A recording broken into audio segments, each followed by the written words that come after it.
कार्यक्रम के पुण्यार्चक हैं श्रीमान महावीर प्रसाद जी पाटौदी, अध्यक्ष नया बाजार जैन मंदिर डिब्रूगढ़, श्रीमती भगवती देवी पाटौदी, श्रीमान संजय जी पाटौदी, श्रीमती बनीता पाटौदी, पुत्री एंजल एवं दिव्यांशी पाटौदी, श्रीमान राजीव जी पाटौदी, श्रीमती आरती पाटौदी, श्रीमान विकास पाटौदी, श्रीमती वर्षा पाटौदी, कृषिका पाटौदी, संयम पाटौदी एवं समस्त पाटौदी परिवार, केसी ग्रुप डिब्रूगढ़ असम। दिल का दौरा पड़ गया और मृत्यु हो गई। आम के राग में, उसी आम में आप बन गए कीड़े। अब आप जब मर गए तो घर वालों को बहुत दुख हुआ और आदमी उस दुख को भुलाने के लिए आपका तीसरा किया। और दुख को भुलाने के लिए तो करते तीसरा, भैया परमेश्वर चला गया, अब कब तक रोएंगे। तीसरा करके सबको बताए 3 दिन हो गए, थोड़ा कम आओ रोन लाने के लिए। फिर 13 दिन करके बताते हैं भैया बिल्कुल अब मत आना, हो गया बहुत रो लिया हमने इसकी याद में, अब तुम अपने घर में रहो, हम खुश हैं, अब हो गया हमारा सब निपट गया। तो तीसरे के दिन लोग आए, उठावना में फिर पदम जी आप सबको भोजन कराए और वही आम की टोकरी लेकर आ गए। जिसका तीसरा चल रहा है वही व्यक्ति उस आम में कीड़ा बन चुका है। आप उसी के तीसरे में उसी आम की कली बनाकर सबको दे रहे हो, भैया खाओ आम। वो कीड़ा भी उसी कली के साथ अंदर चला गया। आम के साथ बेटे ने उस पिताजी जी को भी खाने परोस दिया। इसलिए ध्यान दो, मार्ग में चलते चलते खाते तो नहीं हो परंतु खाने के परिणाम नहीं छोड़ पाते हो। मार्ग में चलते चलते वस्तु खरीद तो नहीं पाते हो, वस्तु का भोग तो नहीं कर पाते हो, लेकिन भोग करने के परिणाम भी तो नहीं छोड़ पाते। इन आंखों ने जितना स्पर्शन इंद्रिय ने, रसना इंद्रिय ने भोग नहीं किया है, उससे ज्यादा चक्षु इंद्रिय ने भोग किया है। सबसे ज्यादा भोग यदि किसी से होता है उसका नाम है चक्षु इंद्रिय। स्पर्श इंद्रिय से नहीं होता, कर्ण इंद्रिय से नहीं होता, ग्रहण इंद्रिय से नहीं होता, रसना इंद्रिय से। सबसे ज्यादा भोग यदि व्यक्ति भोगता है तो चक्षु इंद्रिय से भोगता है। देखकर अपने आप को तृप्त कर लेता है, अच्छा लग रहा है कपड़ा, हाँ अच्छा लग रहा है। चक्षु का क्या विषय है? 5 वर्ण, उनको देखकर हर्ष हो जाना अथवा उसको देखकर विषाद को प्राप्त हो जाना। देख लिया ठंडी थी, हाँ पानी गर्म मिल गया, अच्छा। उसमें से धुआं उठते देखा ना, हाँ गर्म है पानी, आज मजा आएगा, अच्छे से नहाएंगे। अब देखो भूख चालू है, भोगा तो बाद में, नहाया तो बाद में, लेकिन जैसे ही गर्म पानी दिखा आपको दूर से कि गर्म पानी रखा है बाल्टी में, प्रसन्नता आई कि नहीं आई? हाँ आज मैं अच्छे से नहाऊंगा, साबुन लगा लगा के नहाऊंगा, और आज तो गर्म पानी है, ठंडा, ठंडे पानी से नहाते नहीं है, गर्म से नहाऊंगा। भूख प्रारंभ हो गया। अब तुम नहा पाए नहीं नहा पाए हो, उसी बीच में चले गए, लेकिन तुमने भूख चुके हो। भोजन की खुशबू आई, हाँ आज तो बढ़िया सब्जी बनी है, अभी मैं खाऊंगा, अब मैं खाऊं, थोड़ा काम कर लूं, काम निपटा लूं, फिर मैं खाऊंगा। अब खा पाओगे नहीं खा पाओगे, लेकिन तुमने भोग चुके हो, ग्रहण इंद्रिय से उसका भोग चुके हो। भोजन तो कब करोगे? जब तुम्हारे अंतराय कर्म का क्षयोपशम होगा, तब जाके तुमको भोजन मिलेगा। यदि अंतराय कर्म का उदय है तो भोजन सामने रखा होगा, लेकिन आपको मिल नहीं पाएगा। सामने रखा होगा, बिल्कुल सामने भी रखा होगा, तब भी आपको भोजन नहीं मिलेगा यदि आपका तीव्र अंतराय कर्म का उदय है तो। मार्ग पर चलते चलते खाते तो नहीं हो, परंतु खाने के परिणाम भी नहीं छोड़ पाते हो। बहुत बड़ी तपस्या नहीं कर पा रहे हो तो कोई विकल्प नहीं है। आचार्य, बहुत बड़ी तपस्या यदि आपसे नहीं होती है तो कोई विकल्प नहीं है। इतनी साधना प्रारंभ कर दो कि चलते चलते खाने का त्याग कर दो। कर पाओगे? चलते चलते खाने का त्याग कौन कर पाएगा? बैठ के खाओ ना। चलते चलते कह रहे हैं, चलते चलते कोई बड़ी तपस्या साधना तुमसे नहीं हो पाती है, कोई बड़ी बात नहीं है, पर चलते चलते इतनी बड़ी साधना कर लो कि चलते चलते भोजन करने का त्याग कर दो। मैं एक स्थान पर ठहर कर भोजन करूंगा, एक स्थान पर खड़े होकर, एक स्थान पर बैठकर भोजन करूंगा। चलते चलते भोजन नहीं करूँगा, ये भी बहुत बड़ी साधना है। अपन ना लाल जी कर लोगे ऐसा है? पक्का सोच लो फिर। क्या चलते चलते क्या कोई चीज नहीं खाओगे? सोच लिया अच्छे से? अभी भी कुछ गड़बड़ है क्या? सीधा साधा जीव है, जो कहो वो मान जाता।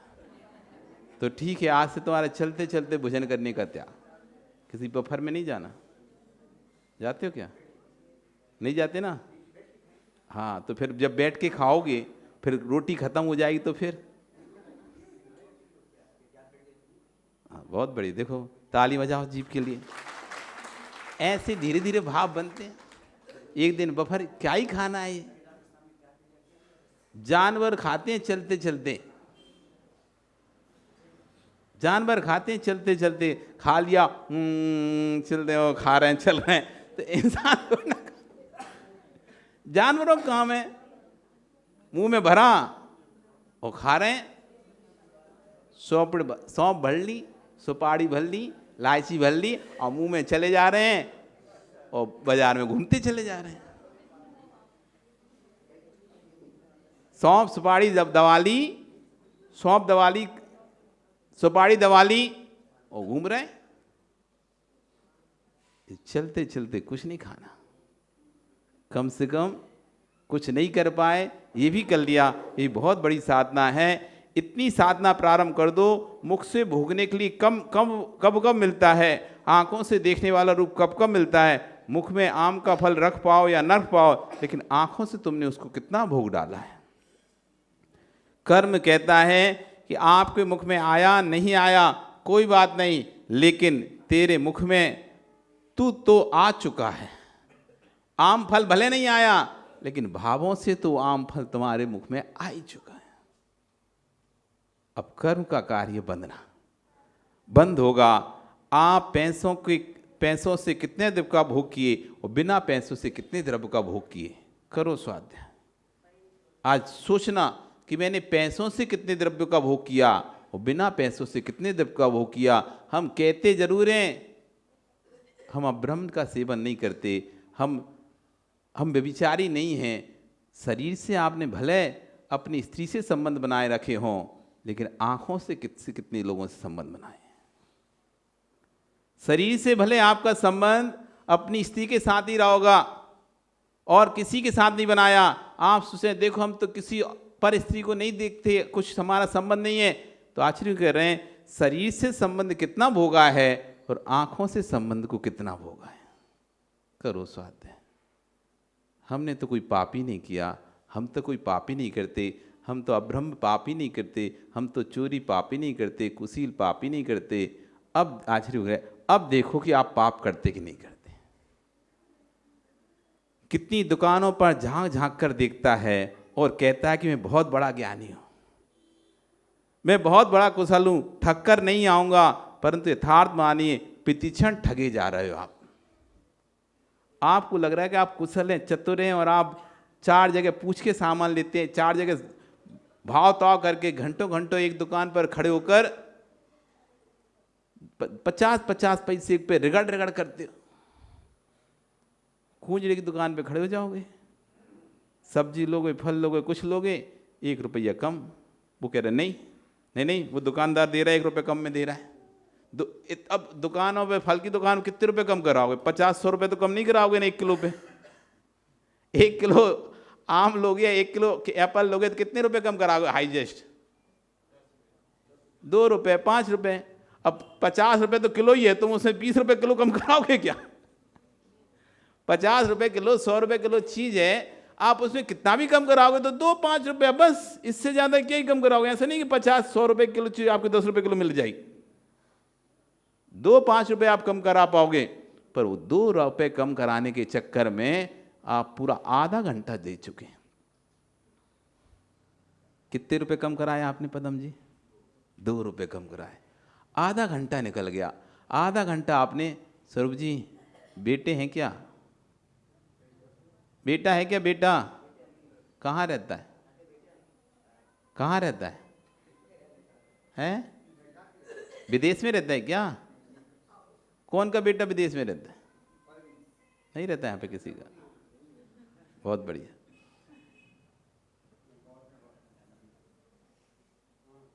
₹2 कम कराए। बेटा तुम्हारा यहाँ तो नहीं रहता, बाहर रहता होगा? यहीं रहता है। और हीरा लाल जी का यहीं है, सबके यहीं हैं।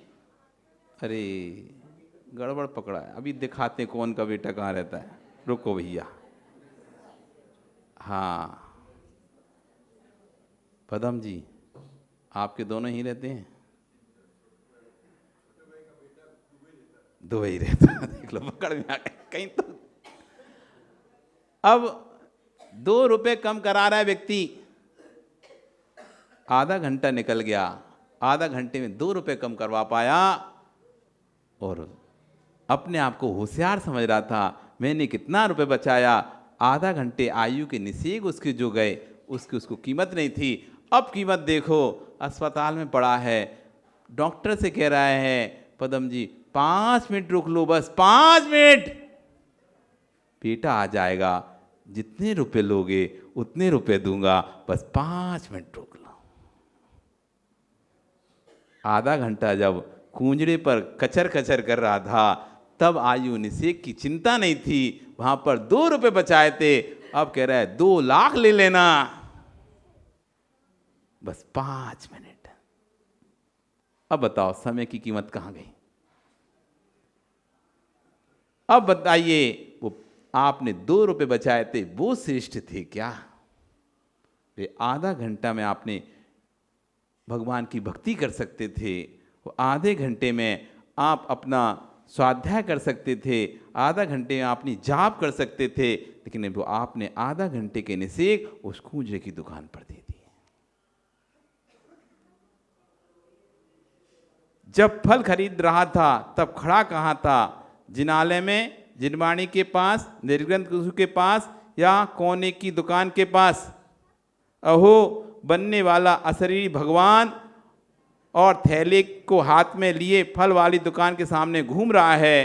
अपनी भविष्य की पर्याय, भगवान आत्मा की पर्याय को तो देखा तो देखो, और सोच रहा था कि मैं ठग कर नहीं जाऊंगा। 50 पैसे के पीछे फल वाली दुकान पर किचकिच कर रहा था। इतना ही नहीं, 50 पैसे का महत्वपूर्ण था कि आयु कर्म के निषेध महत्वपूर्ण थे। 50 पैसे के पीछे तूने 15 मिनट खत्म कर दिए। अंतिम श्वास का समय आया तो ज्ञानी डॉक्टर से बोल रहा है 50 लाख ले लो, मेरा बेटा अमेरिका से आ जाए, इतने पल तो और जी लो, बस एक बार देख लूं। पैसे की रक्षा के लिए, पैसे कमाने के लिए आयु कर्म का नाश किया, अब अल्प आयु बचाने के लिए पैसे का नाश कर रहा है। पहले पैसे बचाने के लिए आयु का नाश किया, अब आयु बचाने के लिए जितना चाहिए उतना ले लो, पर बचा लो। एक व्यक्ति व्यापार कर रहा था, व्यापार करते समय उसने निर्गंध गुरु से चरणों में रात्रि भोजन का त्याग का नियम ले लिया कि रात में भोजन नहीं करूंगा। बेटे की माँ ने समाचार भेजा, बेटा जल्दी आ, रात हो रही है, जल्दी खाने आ, रात हो रही है। तो बेटा देखता कि आज तो बहुत गिराकी चल रही है, भीड़ है, तो माँ को बोलता है माँ आज नहीं आ पाऊंगा। सोचता है कि भोजन तो रोज करते ही रहते हैं, ग्राहक रोज नहीं आते, आज है इसलिए रहते हैं, रात देख लेंगे फिर कुछ। तो बेचारा रात्रि भोजन का त्याग था, ग्राहकों के लालच में भोजन नहीं किया, भोजन नहीं किया, और भोजन नहीं किया, घर आया तो बिना ही भोजन के सो गया। 1 दिन 2 दिन ऐसे निकाल दी उसने, 30 दिन हो गई तबीयत खराब। 1 दिन 2 दिन निकाल दिए, 30 दिन हो गई तबीयत खराब, तो पहुंच गए डॉक्टर के पास। पहुंच गए डॉक्टर के पास, डॉक्टर ने कहा ये बीमारी हो गई है। अब डॉक्टर से कह रहा है मेरे छोटे छोटे बच्चे, बाल बच्चे हैं, आप मुझे बचा लो, क्या करना है, कहाँ से इलाज करना है, कहाँ जाना है, बस बताओ, मैं वहां जाकर अपना इलाज कराऊंगा, लेकिन मुझे बचा लो। पहले पैसे के चक्कर में शरीर को खराब किया, पैसे के चक्कर में शरीर को खराब किया, अब शरीर को बचाने के लिए पैसे का खराब कर रहा है। यदि यही नियम से भोजन करता, समय से भोजन करता, अपने शरीर का ध्यान देता, तो शरीर भी बचता, पैसा भी बचता।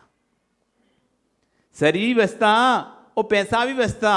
लेकिन पैसे के राग में व्यक्ति इतना इतना इतना मदमस्त हो जाता है, भोजन पानी किसी का भी ध्यान नहीं देता, भक्त छबस का ध्यान नहीं देता, होटल से मंगा के खाता रहता है। होटल से अब घर जाने का समय नहीं है, पास में होटल है तो वहीं से मंगा बना के खा रहा है, अवक्ष खा रहा है।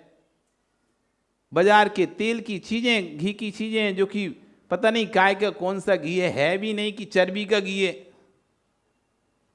कि किस पदार्थ का बना है। आजकल तो नकली घी बहुत आ रहे हैं मार्केट में, बहुत नकली घी आ रहा है। और होटल वालों को तो जो सस्ता मिलता है वो अच्छा, जितना कम लगे उतना बढ़िया। जितना सस्ता माल, जितना सस्ता आइटम, उन्हें क्या है, उन्हें तो तड़का लगाना है बस मिर्ची का तेज। तुम चा चिक गया जल गया मुंह चपर चपर करते रहो, सब खा जाओ, उन्हें क्या ही लग रहा है। आज क्यों इतने अटैक आ रहे हैं बाहर? आपके भोजन का कोई पता ही नहीं है। आपके भोजन में कोई क्या आप खा क्या रहे हो? बाजार से घी का डिब्बा ठाला है, बाजार से आटा ले आए, पैकेट कौन सा वाला, आशीर्वाद का 5 किलो का। गेहूं तो खरीदना नहीं तुम लोगों को। बे मसाले ले आए एवरेस्ट की उठाकर, पैकेट के पैकेट। क्या पिसा है क्या नहीं पिसा है, कीड़े मकोड़े सब पिसे। तुम क्या सोचते हो कोई वहां पर कोई सोच कर तुम्हें उनके कीड़े निकाल निकाल के रख रहा है क्या? खराब हो जाता है तो वो फेंकता नहीं है कोई भी व्यक्ति अपना माल। ठीक है, वो जितना कोशिश करते हैं अच्छा पीसने की कोशिश करते हैं, लेकिन खराब हो जाता है फिर उसी में थोड़ा मिला चलता है। 10 बोरे में 1 बोरा ही मिला दो, कोई बात नहीं। ठीक है, पूरा नहीं खिला रहा है तुम्हें तो 10 बोरे में 1 बोरा चल जाएगा, क्या ही जाएगा। अब इतना फेंकेंगे तो उनका तो चल गया व्यापार। एक कीड़ा लगा, एक घुन लगा तो ऐसे फेंक दिए तो हो गया तो उनका व्यापार। घुन लग गया कोई बात नहीं, थोड़ा धूप में दो, पीस दो, सब कुछ नहीं, सब एक सा हो जाएगा। वो खिला दो इनको। चटोरे लोग हैं, खा जाएंगे। आलसी लोग हैं, प्रमादी लोग हैं। घर में कूटना नहीं है, घर में पीसना नहीं है, घर में बनाना नहीं है, भैया पैकेट ले आओ, लिख देते हैं। परमात्माओं को आप लिख देती हो, हल्दी ले आना आधा किलो पिसा पैकेट, मिर्ची का ले आना, धनिया का ले आना, सारे पैकेट, आटे का पैकेट ले आना, तो वे भी ले आते हैं, ला के रख देते हैं। तुम खाओ, उन्हें खिलाओ, तुम बीमार हो, खुद बीमार हो। फिर जब ये चले जाते हैं फिर रोते हो, अरे चले गए तो भेजा किसने? वे चले गए तो भेजा किसने?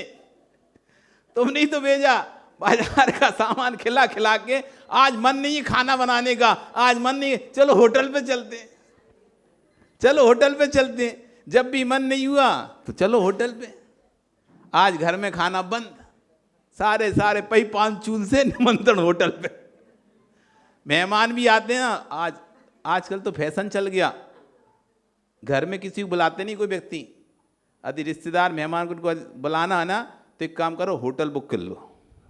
इस कार्यक्रम के पुण्यार्जक थे श्रीमान महावीर प्रसाद जी पाटौदी, अध्यक्ष नया बाजार जैन मंदिर डिब्रूगढ़, श्रीमती भगवती देवी पाटौदी, श्रीमान संजय जी पाटौदी, श्रीमती बनीता पाटौदी, पुत्री एंजल एवं दिव्यांशी पाटौदी, श्रीमान राजीव जी पाटौदी, श्रीमती आरती पाटौदी, श्रीमान विकास पाटौदी, श्रीमती वर्षा पाटौदी, कृषिका पाटौदी, संयम पाटौदी एवं समस्त पाटौदी परिवार, केसी ग्रुप, डिब्रूगढ़, असम।